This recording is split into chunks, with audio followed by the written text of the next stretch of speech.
ETV ప్రేక్షకులకి నమస్కారం. Triple X agents of శుభమస్తు కార్యక్రమానికి స్వాగతం. ఈనాడు శుభమస్తు కార్యక్రమంలోని గ్రహపాల మనసల్లో గ్రహాల యొక్క స్థితిగతులు, వాటి యొక్క శుభాశుభ ఫలితాల గురించి పరిశీలిద్దాం. అలాగే ఈరోజు 12 రాశుల వారికి ఏ సంఖ్యలు కలిసి వస్తాయి, రంగుల యొక్క ప్రాధాన్యత.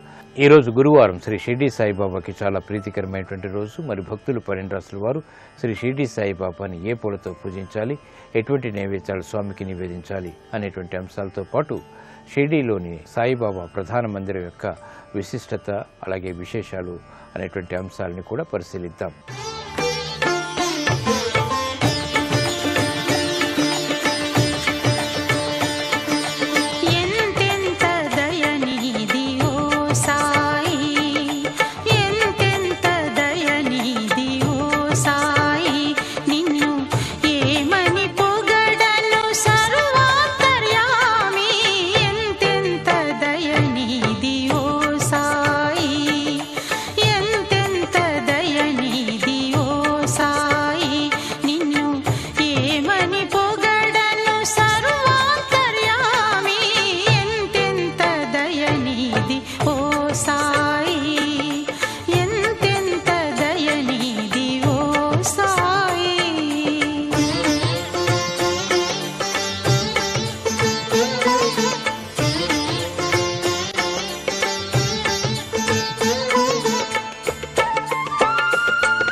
అలాగే ఈరోజు 12 రాశుల వారికి ముఖ్యంగా చేపట్టవలసినటువంటి కార్యక్రమాలు ఏమిటో కూడా తెలుసుకుందాం.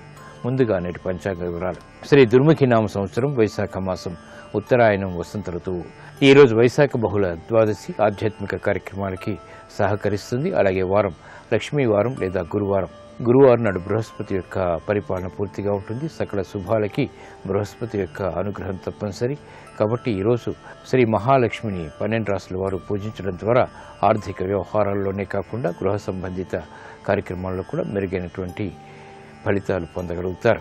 ఈరోజు నక్షత్రం అశ్విని నక్షత్రం. ఈ అశ్విని నక్షత్రంలో ఈరోజు పుట్టేటువంటి వారికి 1వ పాదంలో పుట్టినట్టయితే శాంతి తప్పనిసరి. అలాగే ఈరోజు అశ్విని నక్షత్రంలో పుట్టేటువంటి వారికి కేతు మహాదశుడు ప్రారంభమవుతుంది. ప్రస్తుతం కేతు యొక్క స్థితి కుంభక్షేత్ర స్థితి. ఆ స్థానాధిపతి అయినటువంటి శని కుజుంతో కలిసి ఉన్నందున చేపట్టేటువంటి కార్యక్రమాల్లో ఆకస్మిక ప్రతికూల పరిస్థితులు ఉంటాయి. కాబట్టి ఈ దోష నివృత్తికి గణపతి హోమం సహకరిస్తుంది. ఈరోజు 12 రాశుల వారికి ఏర్పడేటువంటి శుభాశుభ ఫలితాలను పరిశీలిద్దాం. ముందుగా మేషరాశి. ఈరోజు మేషరాశి వారిని పరిశీలించినట్లయితే సామరస్యంతో కూడినటువంటి కార్యక్రమ నిర్వహణ, తద్వారా విషయాలు చేతికందుతాయి. నూతన కార్యక్రమాలకు శ్రీకారం చుట్టగలుగుతారు. ఆలోచన విధానంలో ఏర్పడినటువంటి పొరపాట్లను సవరించుకునేటువంటి అంశాలు ఆనందాన్ని కలిగిస్తాయి. వృత్తిపరమైనటువంటి వ్యవహారాల్లో కూడా అనుకూలత పెరుగుతుంది. బాధ్యతతో కూడినటువంటి కార్యక్రమాలు పారిశ్రామిక రంగం వారు చేపట్టగలుగుతారు. సాఫ్ట్వేర్ రంగం వారికి అనుకూల పరిస్థితులు గోచరిస్తాయి. పిల్లల విషయంలో ఏర్పడినటువంటి అభివృద్ధి మహిళలకు ఆనందాన్ని కలిగిస్తుంది. కార్యక్రమ నిర్వహణలో నైపుణ్యం వైద్య వృత్తి వారికి కొనసాగుతుంది. ఆర్థిక సహాయ సహకారాలు విద్యార్థులకి లభిస్తాయి. కార్యక్రమ నిర్వహణలో ఉద్యోగస్తులకి ప్రతిభ గుర్తింపబడుతుంది. ఈ రోజు మీ అదృష్ట సంఖ్య 3.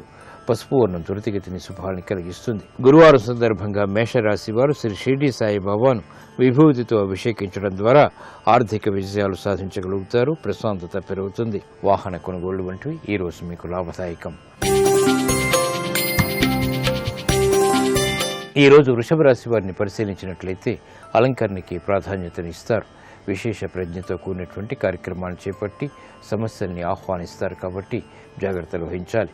కార్యక్రమాల నిర్వహణలో ఏకాగ్రత తగ్గుతుంది. పట్టుదలతో కూడినటువంటి కార్యక్రమాల ద్వారా విభేదాలు తలెత్తేటువంటి సంఘటనలు లేకపోలేదు. చేపట్టేటువంటి కార్యక్రమాలపై పారిశ్రామిక రంగం వారికి శ్రద్ధ తగ్గుతుంది. ఆర్థిక వ్యవహారాల్లో అలజడి కొనసాగుతుంది. వ్యాపార రంగం వారు ఆచితూచి నిర్ణయాలు తీసుకోవాలి. ఉద్యోగస్తులు గట్టి కృషితో మాత్రమే ఆశించినటువంటి ప్రయోజనాలు వృత్తిరీత్యా పొందగలుగుతారు. అభివృద్ధి కార్యక్రమాలు వ్యాపార రంగం వారికి కొంతవరకు ఊరట కలిగిస్తాయి. నూతన కార్యక్రమాలను వైద్య వృత్తి వారు ప్రారంభించినప్పటికీ అసహన పరిస్థితులు కూడా వెన్నంటి ఉంటాయి. ఈ రోజు మీ అదృష్ట సంఖ్య 5. ఆకుపచ్చ వర్ణం రక్షణకి దోహదపడుతుంది. గురువారం సందర్భంగా వృషభ రాశి వారు శ్రీ షిర్డీ సాయిబాబాకు గోధుమ రొట్టెలు నివేదన చేయడం ద్వారా ఉత్తమ ప్రయోజనాలు గృహరీత్యా పొందగలుగుతారు. విద్యా ప్రయత్నాలు ఈ రోజు మీకు అనుకూలం. ఈ రోజు మిథున రాశి వారిని పరిశీలించినట్లయితే చాకచక్యంతో కూడినటువంటి కార్యక్రమ నిర్వహణ వ్యాపారపరంగా కొనసాగుతుంది. ఆర్థిక విషయాల్లో అలజడి పరిస్థితులు ఉన్నప్పటికీ నెట్టుకు రాగలుగుతారు. బాధ్యతతో కూడినటువంటి కార్యక్రమాల్ని సాఫ్ట్వేర్ రంగం వారు ప్రారంభించాల్సినటువంటి ఆవశ్యకత ఉంటుంది. స్థిరాస్తి రంగం వారికి మెరుగైనటువంటి మార్పులకే చేసేటువంటి ప్రయత్నాలు కలిసి వస్తాయి. న్యాయవాద వృత్తి వారికి అనువైనటువంటి మార్గాలు కోర్టు పరంగా లభిస్తాయి, ఆనందాన్ని కలిగిస్తాయి. వృత్తిలో విజయాలు సాధించగలుగుతారు. విద్యార్థులకి అయోమయ పరిస్థితుల నుంచి బయటికి రావడానికి చేసేటువంటి ప్రయత్నాలు ఊరట కలిగిస్తాయి. నూతన కార్యక్రమాలు వైద్య వృత్తి వారు ప్రారంభించగలుగుతారు. వ్యవసాయ రంగం వారికి ప్రోత్సాహం కొనసాగుతుంది. ఈ రోజు మీ అదృష్ట సంఖ్య 1 ఎరుపు వర్ణం ధైర్యాన్ని కలిగిస్తుంది. గురువారం సందర్భంగా మిథున రాశి వారు శ్రీ షిరిడి సాయిబాబాను మల్లె పువ్వులతో పూజించడం ద్వారా ఆర్థిక విజయాలు చేకూరుతాయి. విదేశీ లావాదేవీలు, సంభాషణలు, ప్రక్రియలు ఈ రోజు మీకు లాభదాయకం. ఈ రోజు కర్కాటక రాశి వారిని పరిశీలించినట్లయితే శుభ పరిణామాలు గృహంలో చోటు చేసుకుంటాయి. ఆర్థిక పరిస్థితి మెరుగవుతుంది. లాభదాయకమైనటువంటి కార్యక్రమ నిర్వహణ ఉద్యోగపరంగా కొనసాగించగలుగుతారు. బాధ్యతతో కూడినటువంటి క్రమశిక్షణతో కూడినటువంటి కార్యాచరణ ద్వారా ఉత్తమ విజయాలు సాధించగలుగుతారు. చేపట్టేటువంటి కార్యక్రమాల్లో ప్రోత్సాహం పారిశ్రామిక రంగం వారికి లభిస్తుంది. వ్యాపార రంగం వారికి ఆర్థిక సహాయ సహకారాలు పొందగలుగుతారు. వ్యవహారాల్లో చుక్కెదురు పరిస్థితులను సాఫ్ట్వేర్ రంగం వారు ఎదుర్కోగలుగుతారు. నూతన ప్రక్రియలతో కూడినటువంటి కార్యక్రమాలు వ్యవసాయ రంగం వారికి లాభిస్తాయి. చేపట్టేటువంటి కార్యక్రమాలు మహిళలకు ప్రోత్సాహాన్ని కలిగిస్తాయి. ఈ రోజు మీ అదృష్ట సంఖ్య 9 ఎరుపు వర్ణం ధైర్యాన్ని కలిగిస్తుంది. గురువారం సందర్భంగా కర్కాటక రాశి వారు శ్రీ షిరిడి సాయిబాబాకు ఆవు పాలు నివేదన చేయడం ద్వారా ఉత్తమ విజయాలు సాధించగలుగుతారు. ఆర్థిక నిర్ణయాలు ఈ రోజు మీకు అనుకూలం. ఈ రోజు సింహరాశి వారిని పరిశీలించినట్లయితే ఆర్థిక వ్యవహారాల్లో మెరుగైనటువంటి మార్పులు చోటు చేసుకుంటే విశేష ప్రజ్ఞతో కూడినటువంటి కార్యక్రమాలు, తద్వారా విజయాలకి చేపట్టేటువంటి కార్యక్రమాల్లో ఊరట లభిస్తుంది. మహిళలకు ప్రోత్సాహకర పరిస్థితులు గృహరీత్యా ఏర్పడతాయి. నూతన కార్యక్రమాలని స్వయం కృషితో పూర్తి చేయగలుగుతారు. విద్యా సంబంధిత వ్యవహారాల్లో విద్యార్థులకు ప్రోత్సాహం లభిస్తుంది. వ్యాపార వ్యవహారాల్లో ఏర్పడినటువంటి ప్రతికూలత వ్యాపార రంగం వారికి తగ్గుతుంది. అభివృద్ధికి చేపట్టేటువంటి కార్యక్రమాలు పారిశ్రామిక రంగం వారికి మొదట ప్రతికూలత, తర్వాత అనుకూలతని కలిగిస్తాయి. బాధ్యతతో కూడినటువంటి కార్యక్రమ నిర్వహణ స్థిరాస్తి రంగం వారికి అనుకూలిస్తుంది. వ్యవహారాల్లో చుక్కెదురు పరిస్థితుల్ని కార్మిక రంగం వారు ఎదుర్కోగలుగుతారు. ఈ రోజు మీ అదృష్ట సంఖ్య 2 తెలుపు వర్ణం ప్రశాంతతను పెంచుతుంది. గురువారం సందర్భంగా సింహరాశి వారు శ్రీ షిరిడి సాయిబాబాను చామంతులతో పూజించడం ద్వారా ఆర్థిక సంబంధిత లావాదేవీలు కలిసి వస్తాయి. ఆర్థిక ప్రయత్నాలు ఈ రోజు మీకు అనుకూలం. ఈ రోజు కన్యారాశి వారిని పరిశీలించినట్లయితే ప్రయాణాల విషయంలో జాగ్రత్తలు వహించాలి. ఆర్థిక వ్యవహారాల్లో చిరు సమస్యలు తలెత్తుతాయి. వ్యాపార వ్యవహారాల్లో గందరగోళ పరిస్థితులు ఏర్పడినప్పటికీ తిరిగి సద్దుమరుగుతాయి. ఉద్యోగ సంబంధిత కార్యక్రమాలని శ్రద్ధతో పూర్తి చేయగలుగుతారు. అనువైనటువంటి కార్యాచరణ పారిశ్రామిక రంగం వారికి లభిస్తుంది. అయినప్పటికీ అశాంతి పరిస్థితులను దూరం చేసుకోలేకపోతారు. వ్యాపార రంగం వారు చురుకైనటువంటి నిర్ణయాల ద్వారా మాత్రమే విజయాలు సాధించగలుగుతారు. విద్యార్థులు శ్రమతో కూడినటువంటి కార్యక్రమ నిర్వహణ ద్వారా విజయాలు సాధించగలుగుతారు. మహిళలు ఆరోగ్య విషయంలో జాగ్రత్తలు వహించాలి. వ్యవసాయ రంగం వారికి మాత్రం అనుకూలిస్తుంది. స్థిరాస్తి రంగం వారికి మెరుగైనటువంటి మార్పులకే చేసేటువంటి ప్రయత్నాల్లో ఆటంకాన్ని చవిచూస్తారు. ఈ రోజు మీ అదృష్ట సంఖ్య 8 నీలపు వర్ణం మేలును కలిగిస్తుంది. గురువారం సందర్భంగా కన్యారాశి వారు శ్రీ షిరిడి సాయిబాబాకు పెరుగన్నం నివేదన చేయడం ద్వారా చల్లని వార్తలు వింటారు. గృహ సంబంధిత కార్యక్రమాలు ఈ రోజు మీకు అనుకూలం.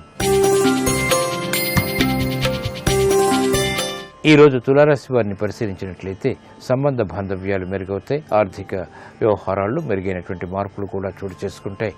వ్యవహారాల్లో ఏర్పడినటువంటి ప్రతికూలత తగ్గుతుంది. బాధ్యతతో కూడినటువంటి కార్యాచరణ కొనసాగించగలుగుతారు. వ్యవహార దక్షతగా చేపట్టేటువంటి కార్యక్రమాల్లో అనుకూలత పెరుగుతుంది.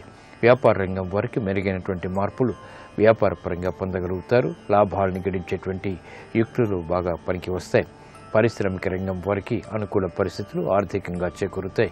శ్రమ అధికంగా ఉంటుంది. అయినప్పటికీ అంతిమ విజయాలు సాధించగలుగుతారు. విద్యార్థులకి ఆశించినటువంటి ప్రయోజనాలు విద్యాపరంగా దక్కుతాయి. మహిళలు నూతన కార్యక్రమాలను వేగవంతంగా ప్రారంభించగలుగుతారు. గృహ విషయాల్లో శుభవార్తలు వింటారు. ఈ రోజు మీ అదృష్ట సంఖ్య 6 తెలుపు వర్ణం ప్రశాంతతను పెంచుతుంది. గురువారం సందర్భంగా తులారాశి వారు శ్రీ షిరిడి సాయిబాబాకు గోధుమ రొట్టెలు నివేదన చేయడం ద్వారా వ్యవహారాల్లో ఏర్పడినటువంటి ప్రతికూలత తగ్గుతుంది. శ్రమ తగ్గుతుంది. విద్యా ప్రయత్నాలు ఈ రోజు మీకు అనుకూలం. ఈ రోజు వృశ్చిక రాశి వారిని పరిశీలించినట్లయితే అభివృద్ధికి చేపట్టేటువంటి కార్యక్రమాల్లో ప్రోత్సాహం లభిస్తుంది.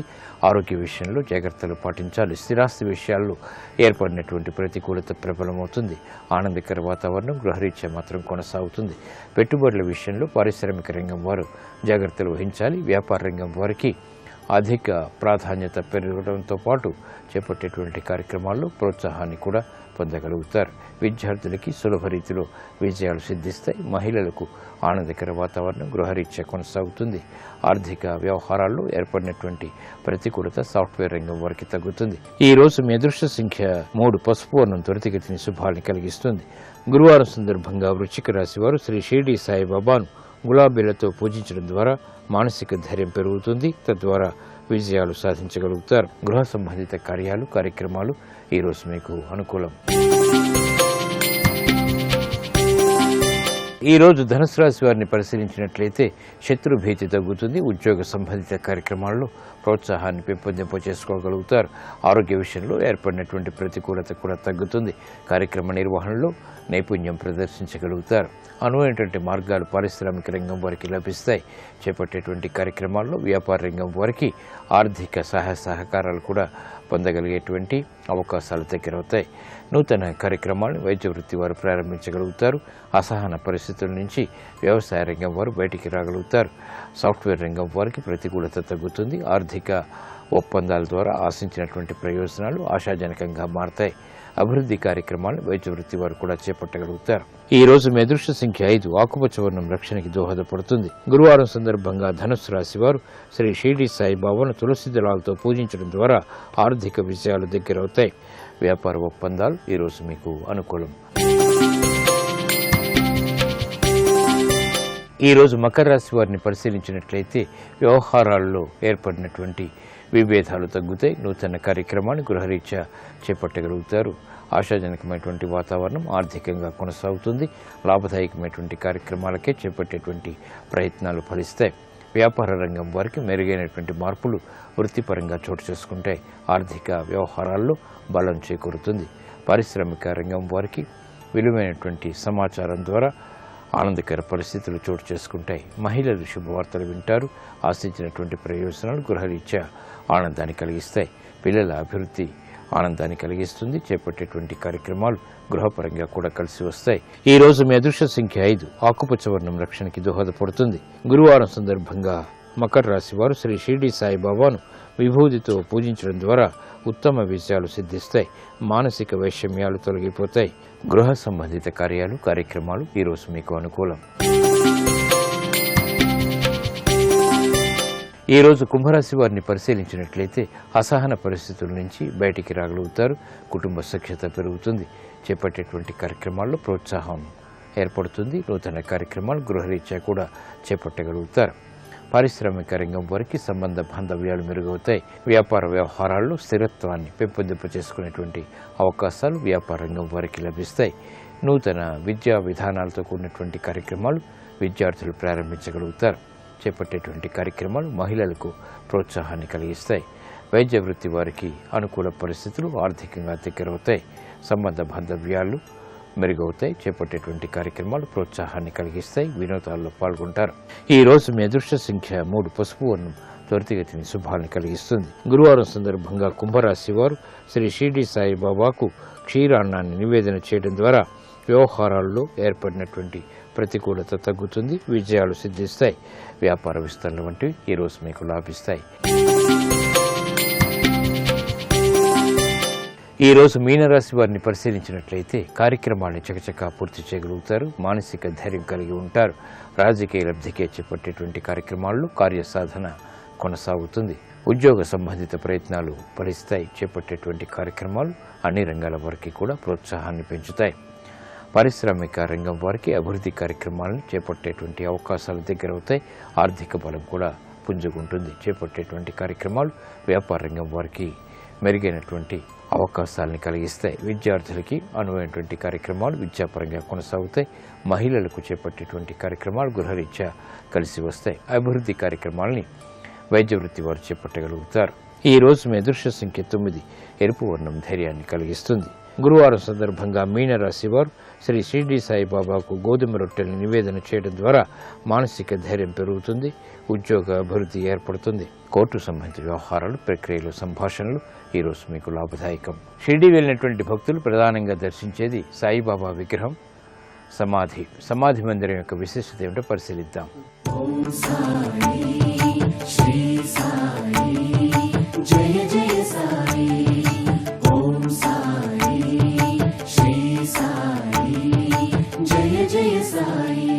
సాయి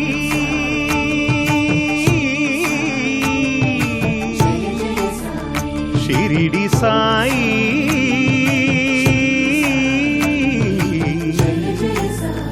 షిరిడి సాయి. షిరిడీలోని బాల ఫకీర్గా సాయిబాబా తన 16 ఏళ్ల వయసులో 1854 సంవత్సరంలో అడుగుపెట్టారు. కొన్నాళ్ళు అక్కడే ఉండి మళ్ళీ ఎక్కడికో వెళ్ళిపోయారు.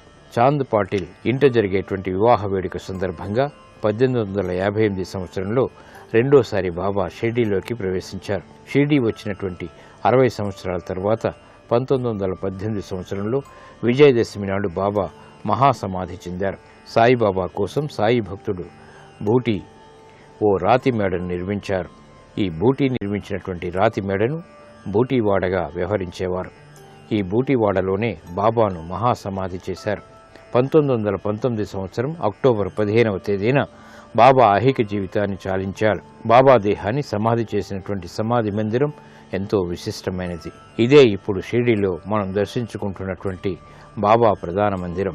భక్తులందరూ తమ జీవితంలో ఒక్కసారైనా దర్శించుకోవాలని భావించేటువంటి ఈ బాబా మందిరం ఎంతో విశిష్టమైనది. మొదట్లో ఇక్కడ సాయి సమాధితో పాటు సాయిబాబా చిత్రపటం మాత్రమే ఉండేది.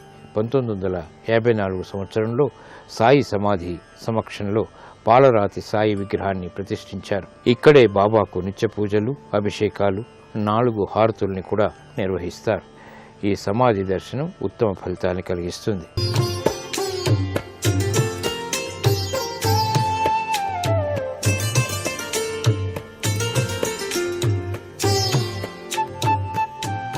XXX డిటర్జెంట్ సోప్ శుభమస్తు కార్యక్రమంలో గృహబలం అంశానికి స్వాగతం. అద్దం లక్ష్మీదేవి స్వరూపం. అద్దాల వలన ఐశ్వర్యాన్ని సాధించడానికి ఆస్కారం ఎంతగానో ఉంది. మీరు కొత్తగా గృహ నిర్మాణం చేసినప్పుడు మీ ఇంటిలో అద్దాలు అమరిక సర్వ సౌభాగ్యాల్ని, అదృష్టాల్ని ప్రసాదిస్తాయని గుర్తుంచుకోండి. ఈ అద్దాలు ఎక్కువ ఉన్న ఇంటిలో అందమైనటువంటి సంతానంతో పాటు అష్టైశ్వర్య సిద్ధిని కూడా సాధించడానికి ఆస్కారం ఉన్నది సుమా అని శాస్త్రం. అందుచేత చంద్రుని యొక్క బలం ఉన్నప్పుడే మానసిక శాంతి విరాజిల్లుతుంది. కాబట్టి అద్దానికి చంద్ర కళకు అవినాభావ సంబంధం ఉన్నది.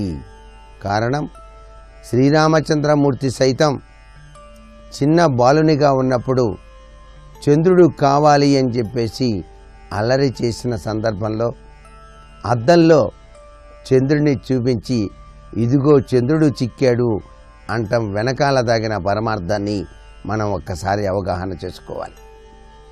అంటే అద్దం అంత విశిష్టవంతమైన ప్రభావాన్ని కలిగి ఉన్నది. సాక్షాత్తు రామచంద్రుల వారే ఆనందపడ్డారు.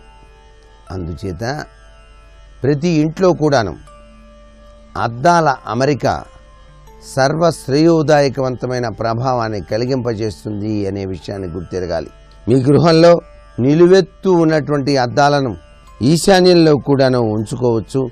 దీనివల్ల గృహంలోని వారికి ధనలాభాలు కలిగి తీరుతాయి అని చెప్పేసి శాస్త్రం. ఉత్తర ఈశాన్యంలో అద్దాలు డబ్బును చాలా బాగా ప్రసాదిస్తాయి. అంటే సంపాదించే గుణాన్ని వృద్ధి చెందింపచేస్తుంది అని అర్థం. ఇంటి యజమానికి బాగా డబ్బు సంపాదించాలనే తాపత్రయం పెరుగుతుంది. తూర్పు ఈశాన్యంలో అద్దాలు సుఖాన్ని, ఆరోగ్యాన్ని కూడా ప్రసాదిస్తాయి. వాయవ్యంలో అద్దాలు వ్యాపార అభివృద్ధిని కలిగింపచేస్తాయి. తూర్పు ఈశాన్యం, ఉత్తర ఈశాన్యం, ఉత్తర మధ్య, ఉత్తర వాయవ్యం అద్దాల అమరికకు మంచిదిగా ప్రతి ఒక్కరూ కూడా గుర్తిరగాలి.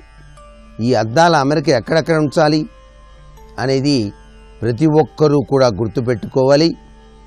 తూర్పు ఈశాన్యం, ఉత్తర ఈశాన్యం, ఉత్తర మధ్య లేక ఉత్తర వాయువ్యం ఇవన్నీ కూడా అద్దాల అమరికకు చాలా విశిష్టవంతమైనటువంటి మంచి లక్షణం కలిగినటువంటి విశేషాంశం.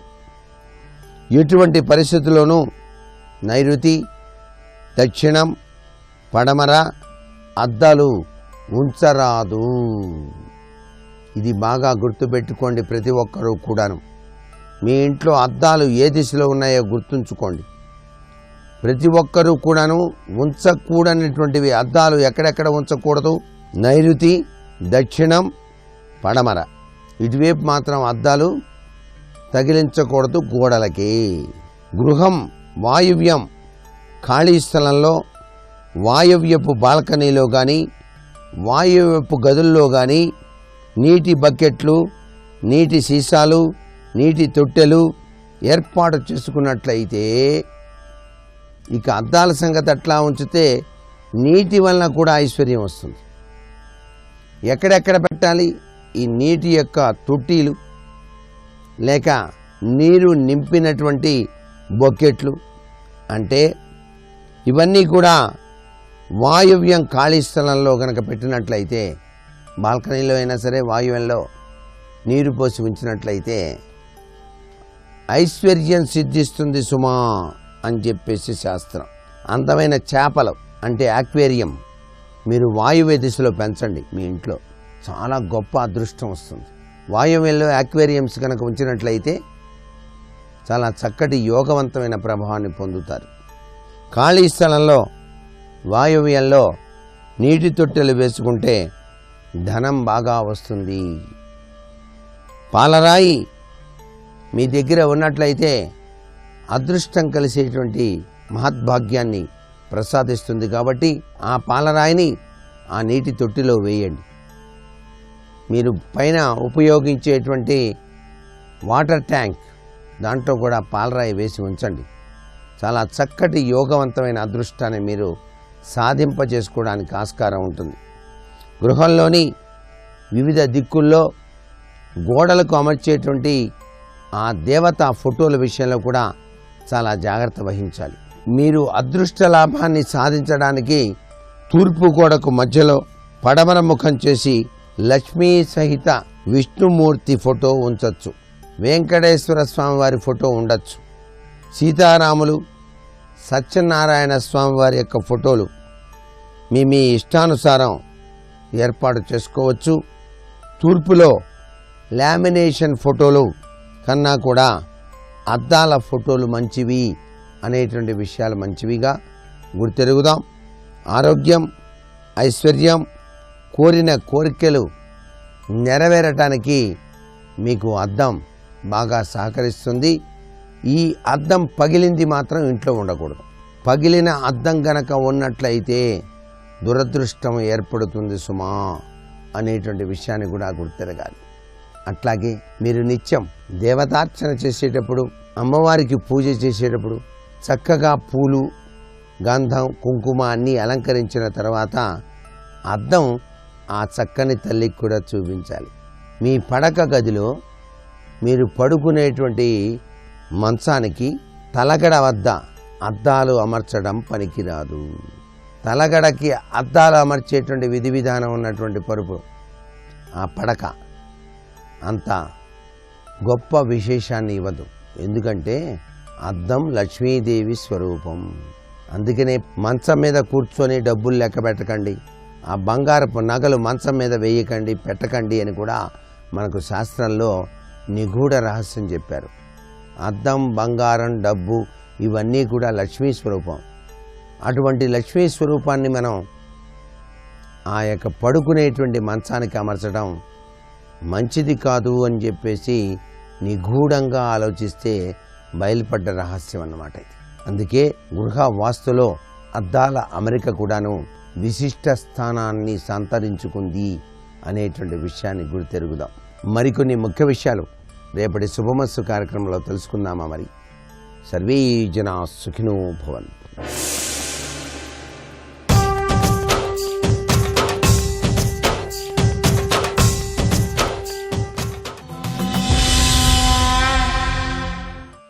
మహాభారతాన్ని బాగా చదువుకున్నారనుకోండి, రామాయణం బాగా చదువుకున్నారనుకోండి, నువ్వు కూడా అదే మార్గాన్ని అనుసరించవచ్చు. అప్పుడు పురాణము ధర్మము. పురాణం కూడా నాకు తెలియదండి అన్నారనుకోండి, శిష్టాచారం ధర్మం. సమాజంలో శాస్త్రం చదువుకుని ప్రవర్తించేటటువంటి వ్యక్తి ఎలా ప్రవర్తిస్తాడో ఆయన నడవడిని ఆదర్శంగా తీసుకుంటారు. కాబట్టి అది ధర్మం. అది కూడా అటువంటి వాళ్ళు కూడా లేరండి మాకు ఊళ్ళో అన్నారనుకోండి, ఉండకపోవడం ఉండదు, మనకి తెలియలేదు అనుకోండి, అప్పుడేం చేయాలి? అంతరాత్మ ప్రబోధం ధర్మం. లోపల నుంచి ఎప్పుడూ మంచి వాక్కు వినపడుతుంటుంది, ఇది ఇలా చెయ్యకురా తప్పురా అంటూ ఉంటుంది. అంతరాత్మ ప్రబోధం ధర్మం. ఈ ఐదింటిని ధర్మానికి ప్రమాణవాక్యములు అని పిలుస్తారు. ఈ ధర్మాన్ని సువ్యవస్థితం చెయ్యాలి. వేదాన్ని అందరూ చదవగలరా? ఒకవేళ వేదం చదువుకున్నా వేదం యొక్క భాష్యాన్ని చదువుకోగలరా? చదువుకుని వేదంలో చెప్పినటువంటి ధర్మాన్ని అందరూ అర్థం చేసుకోగలరా?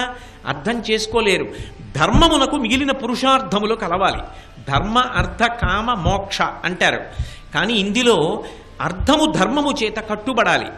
నేను సంపాదించేది ధార్మికంగా సంపాదించాలి, నేను ఖర్చు పెట్టేది ధార్మికంగా ఖర్చు పెట్టాలి. నాకు ఏదైనా కోరిక పుడితే ధార్మికమైన కోరిక అయి ఉండాలి. నేను తీర్చుకుంటే ధార్మికమైన మార్గంలో తీర్చుకోవాలి. ధర్మబద్ధమైన అర్థము, ధర్మబద్ధమైన కామము మోక్షానికి దారితీస్తుంది. ధర్మము ప్రధానము. ఈ ధర్మం గురించి చెప్పాలి. ఈ ధర్మం గురించి చెప్పలేదనుకోండి, ఎలా అందుతుంది మనుష్యులకు? వేదం అందరూ ఎక్కడ చదువుకుంటారు? వేదాంతర్గతమైన ధర్మాన్ని ఎలా తెలుసుకుంటారు? అందుకే ఇతిహాస రూపంలో మనందరికీ అర్థం అవడానికి వీలుగా అదే ధర్మాన్నంతటినీ కూడా మహానుభావుడైనటువంటి వ్యాసుడు మనకి అందించాడు. మహాభారతం చదువుకుంటే ఏం తెలుస్తుంది అంటే ధర్మమేది అధర్మమేది. అందులో వ్యాసుడి యొక్క గొప్పతనం ఏమిటంటే రెండు దారులు పరిచయం చేస్తాడు. ఇది ధర్మ మార్గం, ఇది అధర్మ మార్గం. బుద్ధి నీకు పరమేశ్వరుడు ఇచ్చాడు. ధర్మ మార్గంలో వెడతావా వెళ్ళు, అధర్మ మార్గంలో వెడతావా వెళ్ళు, నీ ఇష్టం. అయితే ధర్మ మార్గంలో వెళ్ళిన వాళ్ళు ఎక్కడికి వెళ్ళారు మహాభారతం చదివితే తెలుస్తుంది. అధర్మ మార్గంలో వెళ్ళిన వాళ్ళు ఎక్కడికి వెళ్ళారు మహాభారతం చదివితే తెలుస్తుంది. తెలిసిన తరువాత కూడా నేను అధర్మ మార్గంలో వెడతాను, అధర్మ మార్గంలో వెళ్ళిన వాళ్ళు ఎక్కడికి వెళ్ళారో నువ్వు అక్కడికే వెళ్ళిపోతావు. వెళ్ళవలసిన రెండు మార్గాలు చెప్తారు. ఒకటి వెళ్ళకూడనిది, ఒకటి వెళ్ళవలసినది. ధర్మ మార్గము అని చెప్పడం చాలా తేలిక. వ్యాసుడు ఇంత కష్టపడి భారతాన్ని ఇవ్వడానికి కారణం ఏమిటంటే ధర్మ మార్గమునకు రెండు ఒడ్లు ఉంటాయి. చూడండి, ఒక దారి ఉందనుకోండి, దానికి రెండు అంచులు ఉంటాయి, అటు ఇటు. వాహనం ఆ అంచు దాటకుండా చూసుకుంటూ ఉంటాం, లేదా మనం నడిచినప్పుడు కూడా అంతకన్నా ఇంకా కిందకి దిగకుండా నడుస్తాం. ఈ రెండు అంచులతో ధర్మ మార్గం వెడుతుంటుంది. ఈ రెండు అంచులు ఏవి అంటే ఒకటి శాంతి, రెండవది సహనము. ఈ రెండు ధర్మ మార్గమునందు ఉంటాయి. ఈ మాట నేను అన్నప్పుడు మీరు చాలా జాగ్రత్తగా దాన్ని పట్టుకునే ప్రయత్నం చెయ్యాలి. శాంతి అన్న మాటకు అర్థం మనసుకి సంబంధించినటువంటి విషయము అని ప్రతిపాదన. మనసు ప్రశాంతంగా ఉండడం. రెండవ వైపు సహనం ఉంటుంది. ఎందుకని అంటే మీరు ఒకటి బాగా జ్ఞాపకం పెట్టుకోండి, ధర్మాన్ని పట్టుకున్నంత మాత్రం చేత అవతల వ్యక్తి ఏ కష్టాన్ని పొందకుండా సుఖంగా ఉంటాడని చెప్పడం సాధ్యము కాదు. అలా చెప్పవలసి వస్తే రామో విగ్రహవాన్ ధర్మ, రాముడు రాశీభూతమైన ధర్మం. మరి రాముడు ఏం కష్టాలు పడలేదా రామాయణంలో? ఎన్ని కష్టాలు పడ్డాడు? మహాభారతంలో ధర్మరాజు గారి పేరే ధర్మరాజు గారు. మరి అంత ధర్మరాజు గారు ఎన్ని కష్టాలు పడ్డాడు? మరి అన్ని కష్టాలు పడ్డాడని మీరే చెప్తున్నారు కదా, ధర్మ మార్గంలో వెళ్ళిన వాడని మీరే చెప్తున్నారు కదా, వాళ్ళిద్దరూ ధర్మమునకు ప్రతీకలని మీరే చెప్తున్నారు కదా, మరి ధర్మ మార్గంలో వెళ్ళిన వాడికి శాంతి ఎక్కడుంది? మీరు దానికి రెండు వైపులా అంచులు శాంతి సహనము అంటున్నారుగా. మరి శాంతి వాళ్ళు పొంది ఉంటే ధర్మరాజు గారు అన్ని కష్టాలు ఎందుకు పడ్డాడు? అప్పుడు అశాంతిగా ఉన్నాడా లేదా అన్ని కష్టాలు పడ్డప్పుడు? మరి ఆయన ప్రశాంతంగా ఉన్నాడని ఎలా చెప్పగలరు? ఆయన కోరుకున్నట్టుగా ఆయన బ్రతికాడా? రాముడు బ్రతికాడా? మరి వాళ్ళు శాంతియుతంగా ఉన్నారని మీరు ఎలా చెప్పగలరు? అంటే మీరు ఇక్కడ ఒక్క విషయాన్ని బాగా జ్ఞాపకం పెట్టుకోవాలి. శాంతికి పక్కన యువతల ఒడ్డు సహనము. సహనము అన్న మాటకు అర్థం ఏమిటో తెలుసా? ఓర్పు. దేని చేత ఓర్పు అంటే నువ్వు ధర్మ మార్గాన్ని పట్టుకుని వెడుతున్నప్పుడు కూడా క్లేశములు రాకుండా ఉండవు, కష్టములు వస్తాయి. ధర్మాన్ని పట్టుకున్న రాముడు త్రేతాయుగం అయిపోయి ద్వాపర యుగం అయిపోయి కలియుగం వచ్చినా రామకథ చెప్పుకుంటున్నారా, రావణ కథ చెప్పుకుంటున్నారా? దుర్యోధనుడి కథ చెప్పుకుంటున్నారా, ధర్మరాజు కథ చెప్పుకుంటున్నారా? యుగాలు మారిపోయినా ధర్మాన్ని పట్టుకున్నవాడి కథ చెప్పుకుంటారు. ధర్మాన్ని పట్టుకున్నవాడు శాశ్వతుడయ్యాడు. ఎవడు ధర్మాన్ని వదిలిపెట్టేశాడో, ఎవడు అధర్మాన్ని పట్టుకున్నాడో వాడు అప్పటికి సుఖపడినట్టుగా కనపడతాడు. కానీ వాడు పొందేటటువంటిది శాశ్వతమైన అపకీర్తి. వాడు అధర్మ మార్గంలో వెళ్ళాడు కాబట్టి వాడు చేరవలసినటువంటి గమ్యాన్ని చేరడు. కాబట్టి ధర్మ మార్గాన్ని విడిచిపెట్టవద్దు. మరి శాంతి ఎలా అంటే ధర్మాన్ని పట్టుకున్న వాళ్ళు ఇంతమంది గమ్యాన్ని చేరారు కాబట్టి ధర్మో రక్షతి రక్షితః. ఆ ధర్మాన్ని పట్టుకుని నేనున్నాను కాబట్టి ధర్మం నన్ను కూడా కాపాడుతుంది. ధర్మాన్ని పట్టుకుని ఇంతమంది లక్ష్యాన్ని చేరుకుంటే నేనెందుకు చేరను అని ధర్మాన్ని విడిచిపెట్టకుండా పట్టుకోవడంలో శాంతి. మీరు బాగా పట్టుకున్నారో లేదో, ధర్మాన్ని పట్టుకోవడంలో శాంతి పొందాడు. ఒక వ్యక్తి చాలా అశాంతితో ఉన్నాడు.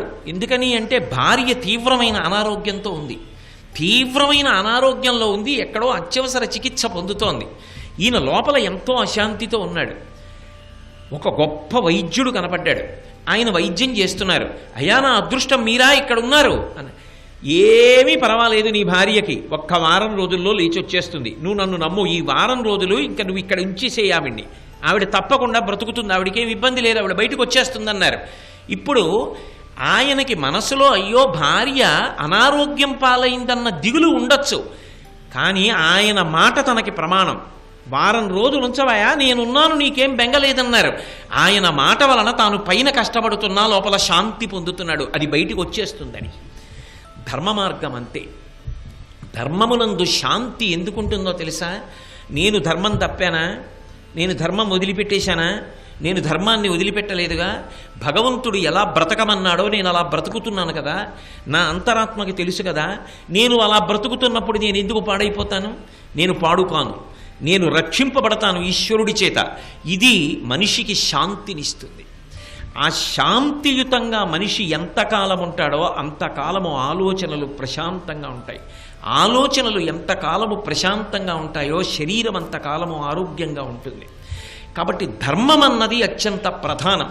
ఆ ధర్మ మార్గానికి శాంతి, ఇటుపక్క సహనము. ఒరిపిడి వచ్చిన శాస్త్రాన్ని, గురువుగారు చెప్పిన మాటని, ఇతిహాసములను ప్రమాణంగా తీసుకుని సహనంతో బ్రతుకుతాడు. ఇప్పుడు ఈ ప్రయాణం చేసి చివరికి ఎక్కడికి చేరుతాడు అంటే ఒక గొప్ప ఫలాన్ని పొందుతాడు. ఏమిటి ఆ ఫలం అంటే పరమేశ్వరుడే ఆ ఫలం, భగవంతుడే ఆ ఫలం. భగవంతుణ్ణి పొందుతాడు. భగవంతుణ్ణి పొందడం అన్న మాటకు అర్థం ఏమిటంటే ఇంకొకసారి పుట్టవలసిన అవసరాన్ని పొందడం. అది చిట్ట చివరి మరణం. శరీరంతో వచ్చేశాడు కాబట్టి ఆఖరిసారి శరీరాన్ని వదిలిపెడతాడు. పండన్న తర్వాత దానికి ఒక వాసన ఉండాలిగా. కొత్తపల్లి కొబ్బరి మామిడి పండు అన్నాను అనుకోండి, దాన్ని ఎక్కడ పెట్టినా దానికి సువాసన ఉంటుందిగా. అలా పండుకి వాసన ఏమిటి? కీర్తి. ఆ కీర్తి నిలబడిపోతుంది. ఎప్పుడో ద్వాపర యుగంలో భారతం జరిగింది, ఇప్పుడు త్రేతాయుగంలో రామాయణం జరిగింది. ఇప్పటికీ ఎందుకు రామాయణ భారత భాగవతాలు చెప్పుకుంటున్నావు? ఎందుకు వాటిని చదువుకుంటున్నావు? ఎందుకు వాటిని వింటున్నావు అంటే ధర్మమునందు నీకు పూనిక పోకూడదు. ఆ ధర్మాన్ని పట్టుకుని ముందుకు వెళ్ళాలి. అది అలా వెళ్ళాలి అంటే వాళ్ళు జ్ఞాపకానికి రావాలి. వాళ్ళు అలా బ్రతికి చిట్ట చివర ఈశ్వరుణ్ణి చేరుకున్నారు. వాళ్ళు పొందిన కీర్తిని ఆధారం చేసుకుని మనం ఇప్పటికీ కూడా గ్రంథాలు చదువు. ఎప్పుడో ద్వాపర యుగంలో భారతం జరిగింది, ఇప్పుడు త్రేతాయుగంలో రామాయణం జరిగింది. ఇప్పటికీ ఎందుకు రామాయణ భారత భాగవతాలు చెప్పుకుంటున్నావు? ఎందుకు వాటిని చదువుకుంటున్నావు? ఎందుకు వాటిని వింటున్నావు అంటే ధర్మమునందు నీకు పూనిక పోకూడదు. ఆ ధర్మాన్ని పట్టుకుని ముందుకు వెళ్ళాలి. అది అలా వెళ్ళాలి అంటే వాళ్ళు జ్ఞాపకానికి రావాలి. వాళ్ళు అలా బ్రతికి చిట్ట చివర ఈశ్వరుణ్ణి చేరుకున్నారు. వాళ్ళు పొందిన కీర్తిని ఆధారం చేసుకుని మనం ఇప్పటికీ కూడా గ్రంథాలు చదువుతున్నాం. అందుకే ఒక దేవాలయానికి దేవాలయం అన్న ఖ్యాతి శాశ్వతంగా ఎప్పుడు నిలబడుతుంది అంటే మహాభారత ప్రవచనము జరగాలి. మహాభారతమునందు వ్యాసుడు ధర్మ మార్గాన్ని సువ్యవస్థితం చేశాడు. మరి ఇది ఒక మార్గము అని నేను అన్నప్పుడు వెళ్ళకూడనిదైనా కూడా రెండవది కూడా ఒక మార్గం ఉంటుందా ఉండదా? ఉంటుంది. అదే మార్గము నిషిద్ధ మార్గము, వెళ్ళకూడని మార్గం. ఏ మార్గం అది? దాన్ని అధర్మ మార్గము అంటారు. ఇటువైపు నువ్వు వెళ్ళవద్దు అంటే అటువైపే నేను ప్రయాణం చేస్తాను. ఎందుకు చేస్తాడు మరి? అటు వెళ్ళవద్దు అని చెప్తుంటే మనుష్యుడై పుట్టి బుద్ధి ఉన్నా కూడా అధర్మ మార్గంలో ఎందుకు ఎడుతున్నాడు అంటే అధర్మ మార్గంలో వెళ్ళడానికి ఆ మార్గానికి కూడా 2 అంచులు ఉంటాయి. ఆ 2 అంచుల మధ్యలో శాంతి పొందుతుంటాడు, లోపల సంతోషాన్ని పొందుతుంటాడు. ఏమిటి ఆ 2 అంచులు అంటే ఒకవైపు అహంకారం ఉంటుంది, రెండవ వైపు హింస ఉంటుంది. అది అధర్మ మార్గానికి ఉండేటటువంటి లక్షణం. అహంకారం, నా అంత వాణ్ణి నేను, రామాయణం చెప్పినట్టు నేను ఎందుకు బ్రతకాలి, భారతం చెప్పినట్టు నేను ఎందుకు బ్రతకాలి, ఎవడు చెప్పాడు రామాయణం సత్యమని, ఎవడు చెప్పాడు భారతం సత్యమని, ఎవడు చెప్పాడు వ్యాసుడు సత్యమని, ఎవడు చెప్పాడు వేదములు సత్యమని, ఎవడు చెప్పాడు ఉపనిషత్తులు సత్యమని, నేను సత్యం, నేనేది చెప్తున్నానో అది సత్యం, నేనన్న మార్గంలో వెడతాను తప్ప ఇంకొకరు చెప్పిన మార్గంలోకి నేను వెళ్ళను. ఇది అహంకారం. ఇప్పుడు తాననుకున్న మార్గంలోనే తాను ప్రయాణిస్తానంటాడు. అలా అన్నవాడు ఇతరుల మార్గంలోకి వెళ్ళలేడు కనుక వాళ్ళ మీద మాత్సర్యము పెరిగి హింసకు పాల్పడతాడు. అది దానికి చెల్లెలు. శాంతికి పక్కన సహనం ఎలా ఉంటుందో దీనికి అధర్మ మార్గమునకు ఒక అంచు అహంకారమైతే రెండవ అంచు హింసగా మారుతుంది. ఆ హింస అనేక రకాలుగా ఉండొచ్చు. ఒక్కొక్కచో వాక్కుల చేత హింస. పెద్దలైనటువంటి వారిని అధిక్షేపించి మాట్లాడతాడు. వాల్మీకి మహర్షి ఎవడు అంటాడు, వ్యాసుడెవరు అంటాడు, లేకపోతే ఉపనిషత్తులు రాసిన వాడెవరు అంటాడు, దేవుడెవరు అంటాడు, నింద చేస్తాడు. నిందావాక్యములు పలికి ఎవరైనా మేము ఈ మార్గంలో వెడుతున్నామన్న వాళ్ళుంటే వాళ్ళని అధిక్షేపిస్తాడు. ఇప్పుడు అహంకారం దేనికి వెళ్ళింది అంటే హింసా మార్గమునకు వెడుతుంది. ఇప్పుడు హింస పొందినవాడు ధార్మికుడు అనుకోండి, ఇలా ఎంతమంది బాధపడలేదు? ధర్మరాజు గారు నింద పొందలా, రాముడు నింద పొందలా? రావణాసురుడు మారీచుడి దగ్గరికి వెళ్ళి రాముడి గురించి ఏం చెప్పాడు? తండ్రి ఇంట్లోంచి బయటికి తోసేస్తే బయటికి వచ్చాడు, అధార్మికుడు అని చెప్పాడు. ఏ ధర్మం పట్టుకున్నవాడి మీద అపనిందలు పడలేదు. కాబట్టి రాముడు తట్టుకున్నాడా లేదా, ధర్మరాజు తట్టుకున్నాడా లేడా? నేను తట్టుకుంటానని ధర్మాన్ని పట్టుకుని శాంతి సహనముతో నిలబడతాడు. అధర్మ మార్గంలో వెళ్ళినవాడు అహంకారము చేత హింసా మార్గమునందు పెడతాడు. అది మాటల చేత హింస కావచ్చు, శరీరమును హింస చెయ్యడం కావచ్చు, ఏ రకమైన హింస అయినా కావచ్చు, దాని చేత ఆయన తృప్తి పొందుతుంటాడు. కానీ ఈ మార్గమునకు చిట్ట చివరికి వెళ్ళేటప్పటికీ నేను సంతోషం పొందాను అనుకుంటూ ఉంటాడేమో. రామాయణంలో రావణాసురుడు ఎంతమందిని ధిక్కరించాడు. హనుమ వచ్చి చెప్పారు, విన్నాడా? నువ్వెవరివి చెప్పడానికి అన్నాడు. యుద్ధభూమిలో రాముడు చెప్పాడు, విన్నాడా? నువ్వెవరివి చెప్పడానికి అన్నాడు. మారీచుడు చెప్పాడు, విన్నాడా? నువ్వెవరివి చెప్పడానికి అన్నాడు. తల్లి చెప్పింది కైకసి, విన్నాడా? నువ్వెవరివి చెప్పడానికి అన్నాడు. దుర్యోధనుడి దగ్గరికి వ్యాసుడు వెళ్ళి చెప్పాడు, విన్నాడా? మహర్షులు వెళ్ళి చెప్పారు, విన్నాడా? ధర్మరాజు చెప్పాడు, విన్నాడా? ఎవరు చెప్తే విన్నాడు? ఎవరు చెప్పినా వినడు. అహంకారం. ఆ అహంకారం చేత దుర్యోధనుడు ఎంత హింస చేశాడు, ఎన్ని బాధలు పెట్టాడు. ఎక్కడో అరణ్యవాసం చేసుకుంటున్న వాళ్ళ దగ్గరికి వెళ్ళి ఘోషయాత్ర చేయడం ఏమిటి? పెద్ద పెద్ద రథాలు పట్టుకుని అందులోకి ఎక్కి ఈయన యొక్క డాంబికాన్నంతటినీ వాళ్ళకి చూపిస్తే మేము ఏమీ లేదు, ఇలా అరణ్యాల్లో పడున్నాం, ఆయన చూడు చక్కగా ఎంత సంతోషంగా ఉన్నాడో అని వాళ్ళు మనసులో కొతకొతలాడి ఏడుస్తారని ఘోషయాత్రకి బయలుదేరాడు. ధర్మం పట్టుకున్న వాడి ముందు ఘోషయాత్ర ఏమైంది? చివరికి పాండవులే రక్షించవలసి వచ్చింది. కాబట్టి అధర్మ మార్గంలో ఉన్నవాడు పేరు పక్కన పెట్టండి, వాడు రావణాసురుడు కావచ్చు, వాడు ఇంకొకడు భారతం దగ్గరికి వచ్చేటప్పటికి దుర్యోధనుడు కావచ్చు. మార్గమునకు ఉండేటటువంటి అంచులు మాత్రం అహంకారము, హింస. నీకు అది అప్పటికి సంతోషంగా ఉండొచ్చు. ఎక్కడికి వెళ్ళినా బోరలు విరిచి గుండెల మీద చెయ్యేసి నా అంత వాణ్ణి నేను అనొచ్చు. కానీ ధర్మ మార్గంలో వెడుతున్నవాడు నేనెంతటి వాణ్ణి అంటాడు.